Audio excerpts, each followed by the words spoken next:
Hey guys, I'm Simeon Panda and welcome to my channel. I'm actually excited to do this video today. Reason being is because in order to prepare for it, it took a lot of reflection, and it was reflection on my entire time of training, because that's what this video is about. Okay, what is this video about? So recently I've seen videos from YouTubers and they are listing some of the things they wish they knew when they first started training, which is awesome. It's a great concept, you know? And I'm actually gonna do a similar video at some point. I'm gonna do a video of the things that I wish I knew when I started training. However, I thought after training for almost 19 years, probably coming up to almost 20 years, I need to do the real calculation. But after training for 19 years, I thought, let me tell you guys the things I did right, you know? Let me tell you what, after reflecting on my whole 19 years of training, what did I get right at the beginning that has led to me being able to present to you guys my physique and, you know, help you guys with exercises and tips and try and be an inspiration for you guys. Like, what has led to that? What are the positives, things that I had over the years that I've been training that I can share with you, you know, rather than tell you my mistakes, which we'll do at another date.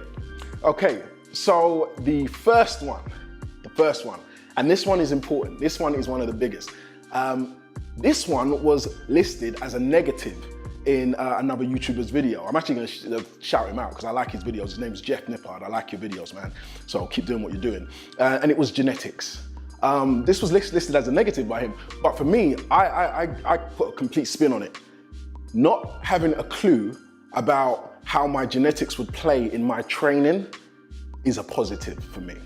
Because when I started training, it was not on my radar about genetics. And let's look at my genetics. Well, don't look at my genetics now, because that's the mistake that you guys make. You'll see my picture of me right now and you'll say, oh, he's got great genetics for this, great genetics for that. When I started, how would you know?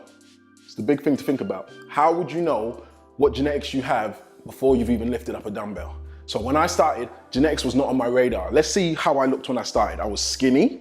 I was quite lean. So maybe you could say that is the genetics, you know, that I could have taken note of the fact that I was lean, you know, but I had long limbs. Long limbs are not great for bodybuilding. They're not really great for the lifting aspect. So thinking of things like a military press or a bench press. They may help with deadlifts, you know, but yeah, long limbs are not great. And filling out long limbs in bodybuilding is hard, you know. For you to look like you're really carrying some size, you need to put on quite a bit of mass when you have long limbs, you understand? So genetics was not on my radar, you know. I just, you know, it was not something I considered. So it's gonna link into some of my other points, you know. In fact, a lot of the things that I'm gonna say today are all kind of intertwined, but I'm still gonna keep them separate. But not knowing my genetics or how my genetics would play in bodybuilding is a positive for me, because it just wasn't something I considered. I just trained, I just lift, you know.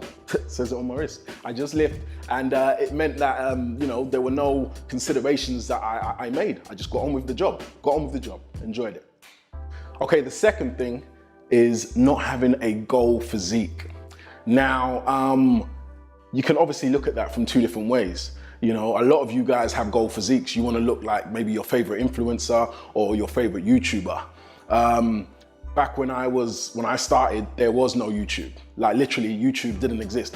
Facebook didn't exist when I started lifting. You know, so I had no goal physique.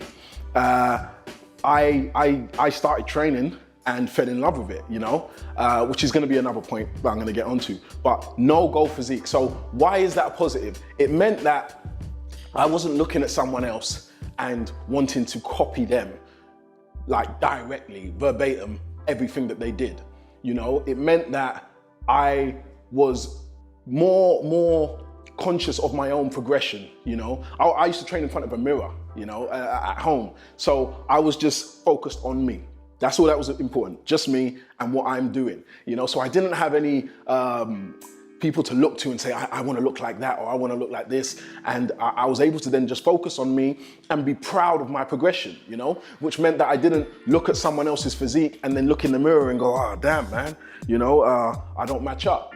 Match up to who? I was only matching up to myself in the mirror and and the improvements I was making, you know? I've said this before in a different video that after a few years of training, I remember one of my brother's friends came round, saw me, I think I had a top off, I'd just been training, and he was like, damn, like, your brother's looking like awesome, man.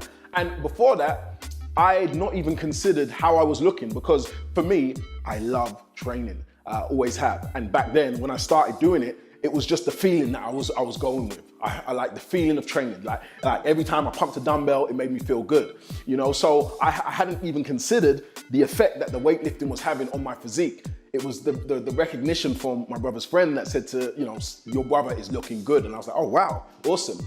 And again, how does that relate? It meant, like, you know, I wasn't looking at anyone else to say, oh, you know, I've put on a bit of size on my arms, but damn, look at his arms, you know, or you know, things like that. So that was a great positive for me. It kept me focused on my own goals.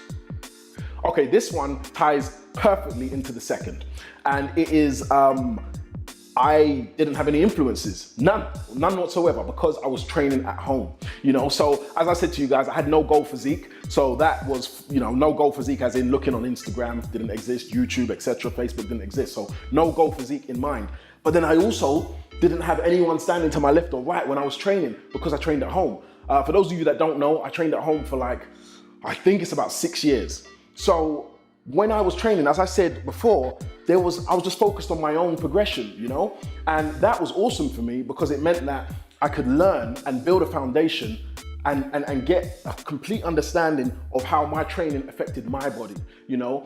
And it meant that I would dedicate enough time to a specific routine to get the benefits from it and to see how effective it was before moving on. When you're in the gym, you're gonna see people doing all sorts. And you might be getting progression from what you're doing, but then all of a sudden, someone walks into the gym and happens to be lifting more than you, and you think, maybe I need to switch up my technique or my routine to do what he's doing or she's doing because they look a certain way. They might be well ahead of you, you know? But like I said to you guys, when I trained at home, I had no influences, so I could just keep doing what I was doing, take my time, learn my body, learn the exercises and you know, correct myself as I went on. And yeah, it just meant that I was able to give adequate time to testing routines, you know, because a lot of people, where they fail is they chop and change. You know, you see this guy doing this routine, damn, I need to switch my routine. You start doing that for 2 weeks. 3 weeks later, 2 weeks later, you speak to someone else and they say, oh no, you shouldn't be doing that, you should be doing this. And then you change again. You're in the gym and you see, you know, someone bench pressing a certain weight and you think, oh, well, he does 10 sets, I need to do 10 sets. Now, I'm not saying you can't learn from people. Of course you can learn from people, but I'm talking about my foundations. These are the foundations, and these foundations have lent themselves to everything I do today, you know? So as much as I could change my routine now, I started with the foundations and I had confidence in my own structure of training, my own routines, because I had no influences at the beginning. So that's another positive from my list. Okay, this one is one I have been banging on about from the beginning, and I've been doing it from the beginning. Consistency. I've been consistent from the very start. You know, consistency is something I had in the bag from the get-go. From the first time I picked up a dumbbell, I had consistency nailed. And it was because of the love of it. I love lifting. I'll say it to the cows come home, I love lifting. So for me, lifting was something I wanted to do. You know, it's something I would look forward to. If you think back to when you were younger and you used to play video games, you wanted to do that. You couldn't wait to do that. So when you finish school, you want to get home and you want to play video games. That's how I felt about gym my whole life. You know, I can't wait to have my session. You know, and I've done that from the beginning. Now, consistency, I don't need to tell you twice how important that is in everything that you do. You know, and it's something I've just had right. It's like and the reason, again, is because I enjoyed it. So how can I get you guys to be consistent? Because it's something that you guys are always messaging me about. How do I remain consistent? How do I stay motivated? It's a difficult one for me because I'm coming from a position of loving what I do. So, and I know a lot of you don't necessarily love training, you know, each to their own. You know, some of you are training because you literally have that specific goal. I want to build muscle. It is the only reason I am there. I want to lose fat. That is the only reason I am there. I want to build my glutes. That's the only reason that I train. For me, I train because I love training. I enjoy the act of lifting, you know? So that has been the reason why I've been able to be consistent at it. How can I get you guys to be consistent at it? Well, there's two ways to look at it. Firstly, you could either make sure that you're doing something you enjoy. You know, try and find a way or structure or routine, exercises that you enjoy doing. If it just so happens that lifting is never gonna be something you enjoy, then take it on the chin and do it because you know that you have a goal that you want to achieve. Be consistent for that. Be consistent for yourself. Self-belief, you know, believe that you can achieve something and you're only gonna be able to do it if you stay consistent. Keep that in mind and then just keep going, whether you enjoy it or not. You've got that goal, you need to achieve it, you keep going. But consistency is crucial, critical, imperative. It's something you need to have. And with consistency, what follows very closely is patience. You can be consistent as you like, but you need to be patient and wait it out, work, just keep working. And your goals, you'll achieve your goals. I guarantee you that you will achieve your goals if you are patient. Patience is something that really does mess up most people in regards to them achieving their goal, because you want it yesterday. You know, you want it like, I want it now, I want it now. And patience lends itself to one of the points that I mentioned earlier about chopping and changing your routine. You get impatient, you know, I want it now, I want it now. Guys, I get a lot of messages from you, and the first thing that you say is, I've been doing X and it hasn't been working. And then I say to you, say for example, someone says, I've been training my chest like diligently with a specific routine and I'm not getting any stronger. I ask you, how have you had any strength gains? You say yes. How much strength gains have you had? You say X, Y, Z. And normally, like 99% of the time frame that you give me is so short. It's so short. You're talking like you change your routine and it's only been working for like, you've only been doing it for like 2 weeks and you haven't got the strength gains in 2 weeks. Guys, be patient. I'm in this for 19 years so far. You know, I'm easy. Like I'm relaxed with this. Like it will come. I guarantee you it will come. So be patient and just keep working hard. Make sure you work hard, but be patient. Okay, so I just said consistency and then I said patience.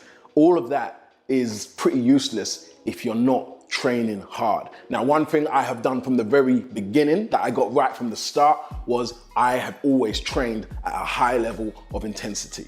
Now, for your body to adapt, you need to put it through something that it's not used to, something that it needs to get better at. And you know, that is why from the beginning, I have always trained intense. You know, with my training, I said I loved it. Why did I love it? I loved the feeling. I loved feeling a pump. I loved the challenge of wanting to lift more than I did previously, you know?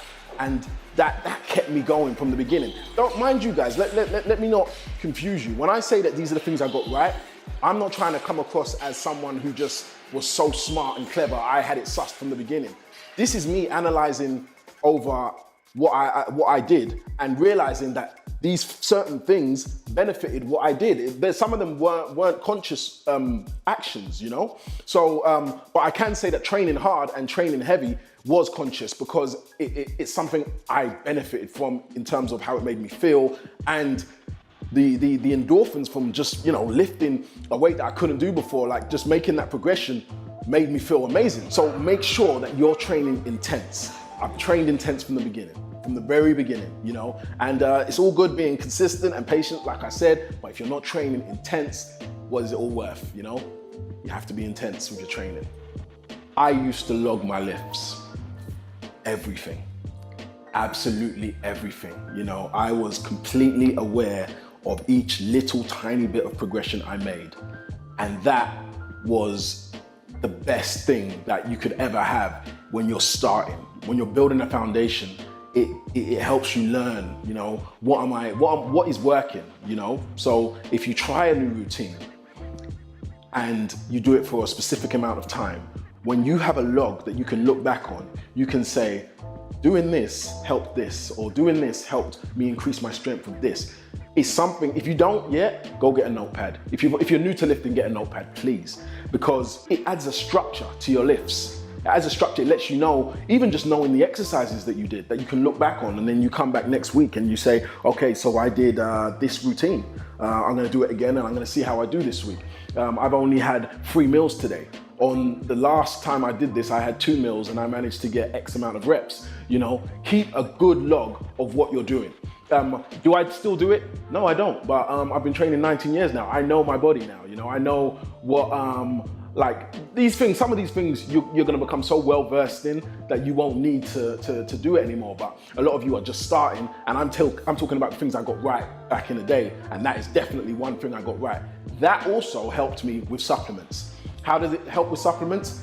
I used to, when I started taking supplements, I was able to judge that without the creatine, my strength was this. With the creatine, my strength was this. When I used HMB, my strength went from this to this. I got more reps on this, you know, so, and literally you just look back at your log. You look back at your log and it has your numbers. It has the numbers of reps you got for literally whatever you put, whether it's a bench press, whether it's a squat, how the weight, the reps. Now you don't have to log every single exercise. I mean, I couldn't care less how many forearm curls I can do, you know, but the important ones are gonna be something that you can look back on as the years go on and you make your progression. So please keep a log of your lifts. It's something I did, and it definitely helped me in many ways. Keep a log of your lifts. So this 8th one though is very important. If you want to build a great physique, a competition ready physique, a complete physique, you need to know what you're working with. You need to learn your anatomy. Now guys, this is something I got right. Not at the beginning, right at the beginning. It took a few years before I got this one right. And I was very fortunate. Now, it's probably something I wouldn't necessarily have done had I not gone into the fitness industry, into the fitness profession. And how did I learn my anatomy? Well, you know, I trained to be a PT. Like, this is years ago. I'm talking over a decade ago. I trained to be a PT, and we learned everything. We learned nutrition, we learned anatomy, and I happened to buy a very awesome book that I've told you guys about, and I will continue to endorse it as much as I can because it is a game changer. It was a game changer for me, and it will be a game changer for you. It was Lawrence Delavia, I hope I haven't butchered your name, Strength Training Anatomy. This book was just, it helped me formulate my plans in terms of, it gave me an idea that this exercise targets this exercise targets this. A lot of you guys I know are walking in the gym and you haven't got a clue what you're training. You haven't got a clue. You know that, you know, a little bit of bicep curls, that's me bicep, some tricep dips, for my tricep, but do you know what to do to break down the muscle groups? Do you know what exercises target the anterior, the mid-deltoids, the posterior? You need to have a full understanding of where these muscles are, how they work, so that you can create a plan, or when you're looking at a plan, choose and manipulate the exercises to fit with what you need to work on. So learning my anatomy opened a big window for me. It helped me plan my routines better. It helped me know exactly what I was working with, and it helped me build my physique. I'm telling you guys, I would not have built the physique that I have today without knowing my anatomy. You know, there's no way you can just go to the gym and freestyle and suddenly come out with a complete, or on your way to having a complete physique. So learn your anatomy, please. Just take the time out. Now, you don't have to learn to the level of, you know, a degree level, but just a basic understanding is good enough so that you're in there and you're not oblivious to what you're actually working. Okay guys, those are the 8 things that I did right. And like I said to you guys, I wanted to keep this video positive. You know, I've been training 20 years almost, and there's so much things that I did that have contributed to me being in this position. You know, things that have benefited me, and I wanted to give you the good stuff, the positives. I will at a later date give you the negatives. You know, I'll maybe do 5 to 10 things that I did wrong. But with this video, I just want to let you guys know what I did right that got me my physique. You know, the things that I did well, you know, and hopefully you guys can take them on board and work with those. I am going to also do another video about how the things that I did right in terms of getting myself into this position, because a lot of you guys are always asking, you know, how can I build my following? How did you grow your following to the size that it is now? And I'm gonna tell you guys about that. So I'm gonna do a similar video and explain all of that and how I got into the industry, other than the personal training that I actually started with, how I got into the digital side, you know, the social media side. I appreciate you guys. Thanks for following, and new videos coming soon. Subscribe. Peace out.